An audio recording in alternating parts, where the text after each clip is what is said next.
All right, and welcome back. So today we are going to be continuing our conversation of proportional relationships, and we're going to be talking about how we're going to graph proportional relationships that are given to us as word problems.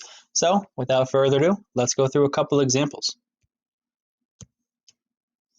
In this example, it tells us Leah and her friends set out to sea on their annual fishing trip. They sail away from the shore at a speed of 7 miles per hour. So again, Leah and her friends set out to sea on their annual fishing trip. They sail away from the shore at a speed of 7 miles per hour. There is a proportional relationship between the time in hours Leah and her friends spend sailing, we're going to let that be X, and their distance from shore in miles as Y. We're going to try to graph this relationship, and we're going to select 2 points to draw a line. So let's think about what are some things that we know about proportional relationships. Well, we know that they're a straight line.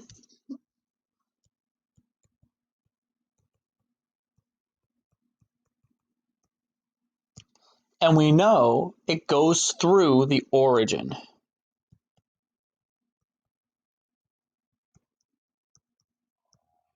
Starts at 0, 0. So we already know that one of our coordinate points on this graph is going to be 0, 0 because we know it's a proportional relationship.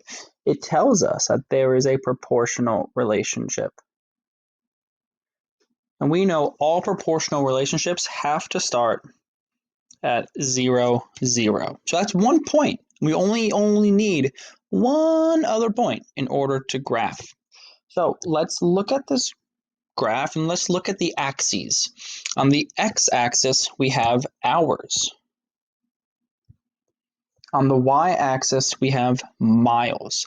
Let's go back into the word problem and see if we can identify something that tells us what our next coordinate point is going to be.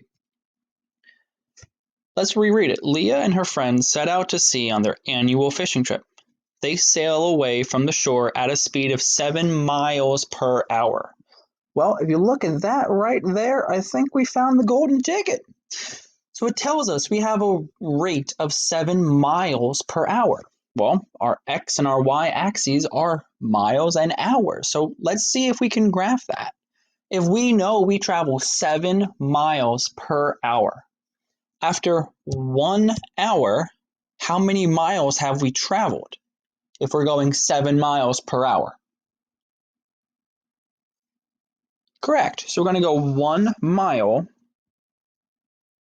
After 1 hour, we go 7 miles. So our next coordinate point is going to be at 1, 7. Because again, this tells us 1 mile, oh my goodness, 1 hour, 7 miles.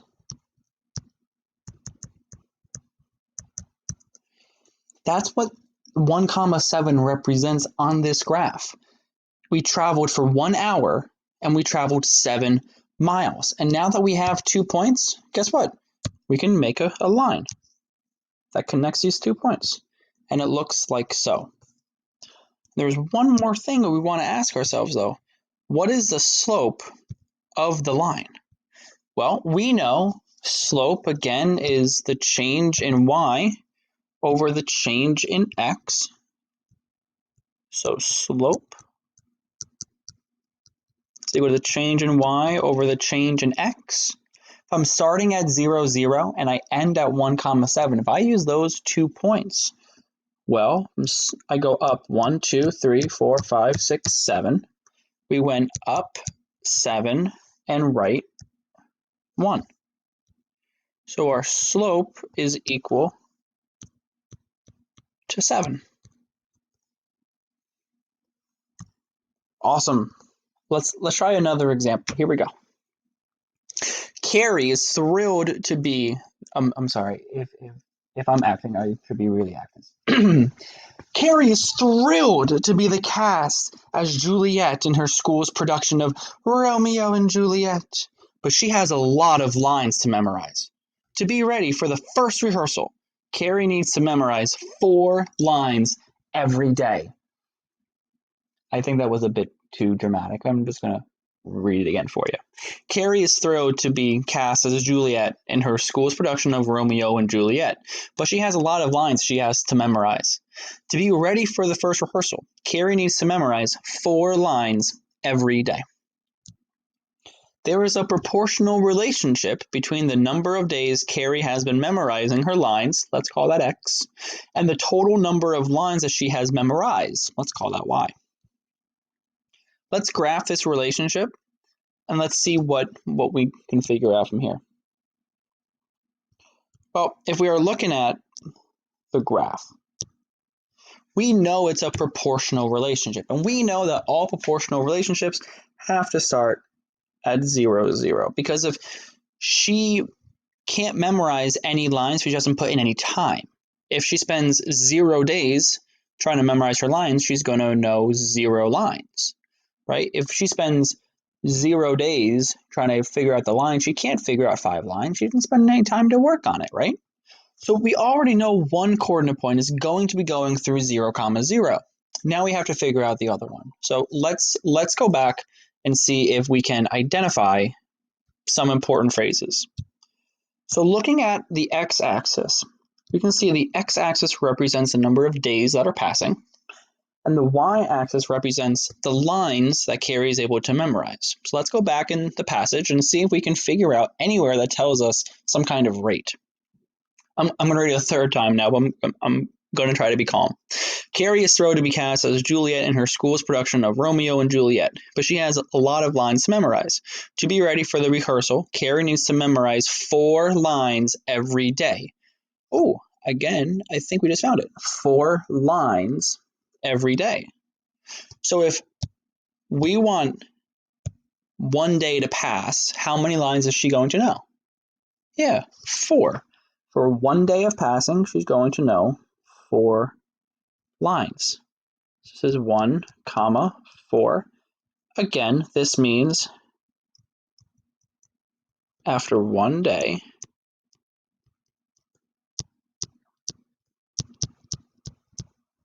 she knows 4 lines. That's how we interpret this. After 1 day, she knows 4 lines. If I were to ask you, after 2 days, how many lines is she going to know? Yeah, exactly. After 2 days, she's going to know 8 lines. And we can continue this pattern if we wanted to, but we only need 2 points in order to graph a line. So now that we have 2 points, let's graph this line. So now let's try and figure out the slope. Again, we know the slope is equal to the change in y over the change in x. Well, if we're starting at 0, 0, and we want to go to that first coordinate point, 1, 4, we have to go up 1, 2, 3, 4, and write 1. So we end up with a slope of 4. And again, that came from us going back in the passage after looking at our axes and try and see where else do we see those words? Where else do we see those key phrases? Let's do one more example. You're doing a great job. You should be proud of yourself. In this last example, Max is trying to find the perimeter of different size equilateral triangles. An equilateral triangle with 2-foot side lengths has a perimeter of 6 feet. I stuttered a couple times there, so I'm going to go back and try it again for you. Max is finding the perimeter of different size equilateral triangles. An equilateral triangle with 2-foot side lengths has a perimeter of 6 feet. There is a proportional relationship between the side length of the equilateral triangle in feet, let's call that x, and the perimeter of the equilateral triangle in feet, y. So let's look to see if we can figure out any kind of relationship going on. What are some key words that you notice? Yeah, I notice a couple keywords as well. I notice that we have 2 foot side lengths and we have perimeter. I saw foot and feet, which those are probably some very important words that we want to identify from that passage. So if we were asked to graph the relationship, let's talk about how we would do that. If we're given the graph, let's look at our axes because we need to know what we're graphing and what the reason behind it is. What do those coordinate points represent? So if we look, our x-axis is a side length in feet. The y-axis is the perimeter in feet. So let's go back in the passage and see if we can find perimeter or side length, feet. Let's see if we can find any of those phrases. And it looks like we might have already identified it. We found that the triangle with a 2 foot side length has a perimeter of 6 feet. So we have a relationship there. We know that we have a 2 foot side length, so that's going to be starting down here, has a perimeter of 6 feet, which is up here. So now we graph it. Our coordinate point ends up there at 2, 6. Let me get rid of those visual aids for you. We also know that we have a proportional relationship, which means we have to go through 0, 0. And now that we have 2 points, we can go ahead and graph our line. And as we recall, 2, 6 can tell us some things. It means that a side length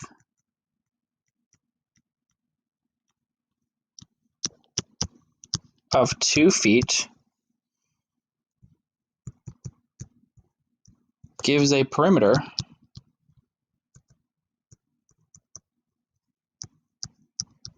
of 6 feet. That's what it's telling us. 2, 6 means for every 2 feet of side length, we're going to have a perimeter of 6 feet. But now that we're able to do that, let's try to calculate the slope. Well, again, we know that slope is equal to the change in y over the change in x. We're starting at 0, 0. Our second point is 2, 6. So we go up 1, 2, 3, 4, 5, 6. We go right 2. So we have our slope is equal to 6 over 2, but we know we can simplify 6 over 2, so we get that our slope is equal to 3. Awesome. Great job with this, folks. You're doing really well. You should be really proud of yourself. Word problems are not the easiest thing in the world, but you're handling it very, very well, and you should be proud of the work that you are putting in for this. Keep up the great work. Please let me know if you have any questions, and I will get back to you as quickly as I can. Have a great day, and I'll talk to you soon.